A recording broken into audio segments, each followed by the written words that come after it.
আসসালামু আলাইকুম। আমার সকল ভাই বোনেরা নিশ্চয়ই ভালো আছেন। দেখুন আজকে রাতে আমরা কী খাবো। এটা ছিল সাদা ভাত, সাদা ভাত।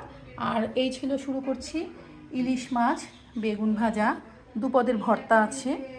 তারপর দেখি কি আছে, চাটনি আছে, ধনে পাতার চাটনি আছে, গরুর মাংস আছে, হাঁসের মাংস, এটা হাঁসের মাংস আছে, এটা ভুড়ি আছে, গরুর ভুড়ি, এটা আমাদের সালাদ।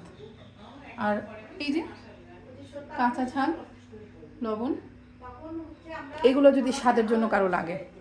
আসলে কি জানেন, আমি কি দেখালাম আপনাদের সঙ্গে, আমি এই ডিনার সেটটা শেয়ার করেছিলাম যখন আমার হাজব্যান্ড আমাকে কিনে দিয়েছিল, আমি আনবক্স করেছিলাম আপনাদের সামনে।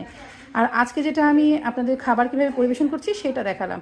এখানে বেশি লোক ছিল না বলে আমি 3টা প্লেটই দিয়েছি, 3টা প্লেট 3টা গ্লাস দিয়েছি। কিন্তু সবাইকেই বলছি এটা আসলে 6টার সেট, 52 পিস কি তার থেকে বেশি হবে। 6টা ভাত খাওয়ার প্লেট আছে, বাটি আছে, কুটি আছে, সব ছোটো ছোটো আছে, কাপ পিরিস সব এভরিথিং 6টা করে আছে। ইভেন আপনারা পেয়ে যাবেন এই যে ভাতের চামচ আছে, তরকারি চামচ আছে, 2টাই নিয়েছি, এর বেশি নেই নাই। তো এই ছিল আমার আজকের ডিনার সেট দেখানোর পালাটা। আপনাদের সঙ্গে আনবক্সিং শেয়ার করেছিলাম, সেই জন্য আপনাদের সঙ্গে খাবার শেয়ার করলাম। আল্লাহ হাফেজ, সবাই ভালো থাকবেন।